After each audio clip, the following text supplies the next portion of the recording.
Hello, welcome to Nina's Knots Crochet. I'm Lynanne. If you're new here, hey, thanks for stopping by and checking out my channel. My channel? Well, it's all about crochet. Sometimes I talk about yarn and all the fun things that are going on in this fantastic yarny community. Returning subscribers, thanks so much for coming back, spending a little bit of your Friday with me. As you can see, I'm not in my normal place. I am in my camper because I am in Edwards, Mississippi with my lovely husband, Mott. Say hi, Mott. Hey, Mott. He's sitting over there. We're here for the Fiber Fun in the Sip, the Fiber Festival in Vicksburg, Mississippi. In the slot next door to us is Lynette from Charm Grammy's Crochet and her husband. And I think a couple further down is one of our subscribers. We have friends at the hotel in Vicksburg, Joe from Joe's Web and Jackie from Crochet ADHD. And we are going to attend today's festivities at the Vicksburg Convention Center. If you're in the area, stop by, check it out. It sounds like it's going to be a really fun afternoon. They're having a Mardi Gras party later this afternoon from like 2 to 5, where Mardi Gras themes and live music and contests. I ain't going there. But, I mean, I'll go to the party, but I don't get all dressed up and all that stuff. That's just not me. But I did bring my Agatha's reading shawl that is always on the back of my chair. I think this is the only thing that has Mardi Gras colors that I own. But I thought, you know, it's cold enough. It is 21, well, it was 21 degrees. I don't know what the temperature is now. It's warmed up a little bit.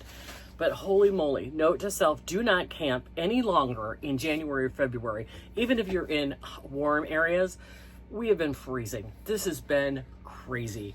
But anyway, I brought this shawl. It's something pretty to wear for the Mardi Gras theme tonight. I think this has got all the Mardi Gras colors in it. Pink and purple and blue and green and yellow, right? I don't know. I'm a Midwest girl. Talk to me about St. Patrick's Day. I don't do Mardi Gras. Anyway, so I brought that with me. I also have a finished object to show you.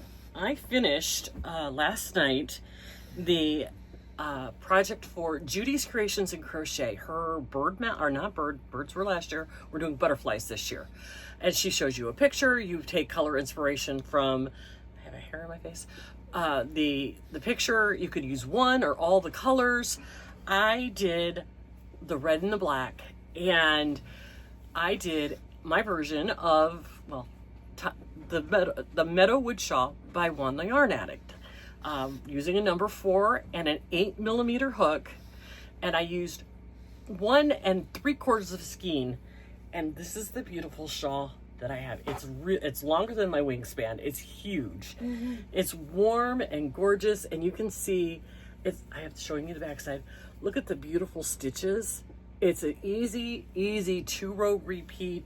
You're doing 4 double crochet cluster for 1 row and then X stitches for the other row. Easy peasy, beautiful. And I love the way this is the all-in-one granny from Red Heart. And I love the way this pulls. The color is black and ruby red. And I think it just pulled so beautifully. Using the bigger hook really made it drapey and flowy, and it's really nice. Tom's already claimed it because it's cold as heck in here, so he's been using this to keep his neck warm. So yeah, it's been, I love this pattern. I'm really excited. Sorry, you guys, I got hair in my mouth. I've decided I'm going to use the same pattern all year. Takes one less decision off.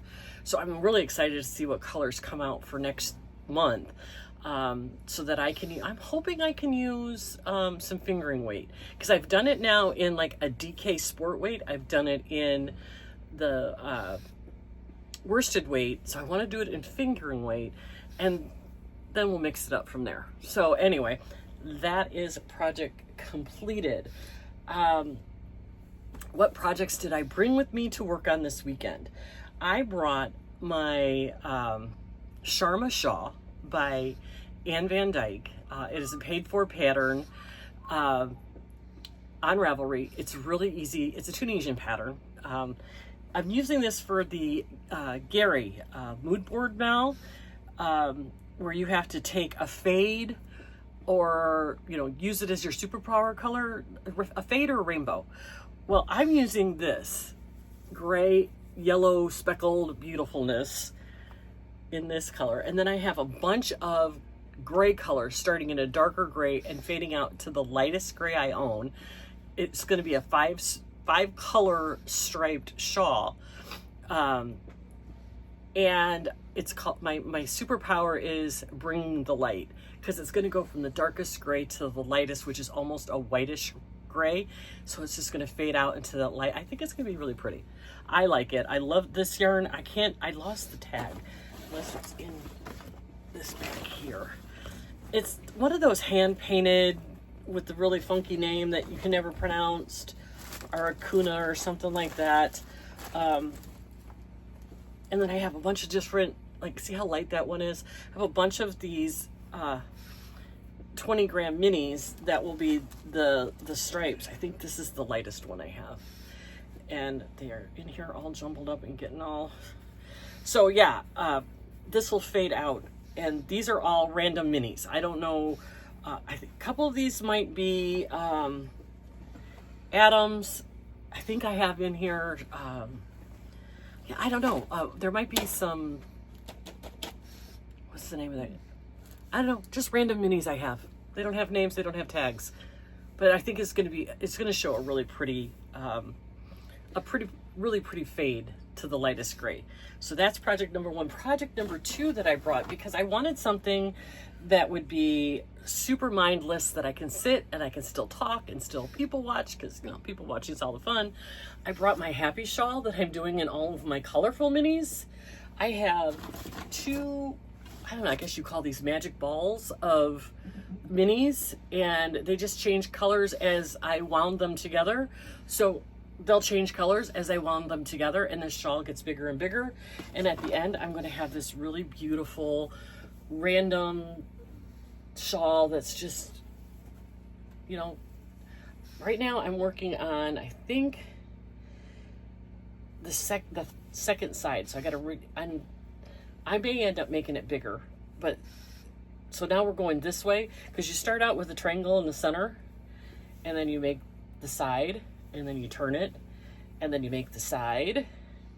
And this is going to be big and flouncy and flouncy, and I love it.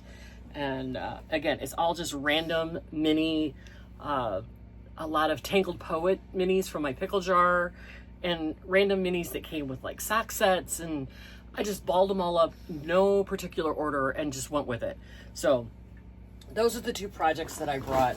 It's things that I could do without a whole lot of thinking. This, the Tunisian shawl is all done in Tunisian simple stitch. Super easy to do. I don't have to think about it until you get to the center, and you just got to remember where the center one is. And I started marking the center with one of my little flip-flops, because I kept missing the center, and my center was going off like this. So mark it, use a stitch marker. That's what the tools are for. So anyway, that's what I'm working on, you guys. That's the projects I have with me. If you're in the area, stop by, say hi. We would really love to visit with you for a few minutes. We'll be outside of the vendor hall on Saturday, which is February 22nd, 2025. At 11 o'clock, we're going to sit in one of the areas outside that vendor hall in the hotel and just visit and chat and, you know, crochet and do all the people watching. It'll be fun. So join us if you can. If not, I know Lynette's going to take videos. I'll take videos. Joe will probably take some videos. I don't know if Jackie is or not. She might. But come join us. Go check out our channels. You'll see what we get into over the next couple of days. So I'm going to let you get back to your Friday. Have a great weekend. I will talk to you next time. Remember to take care of yourself. Give yourself that little bit of grace. Above all, be kind to everyone, because you never know what they're going through out there. We'll talk to you soon.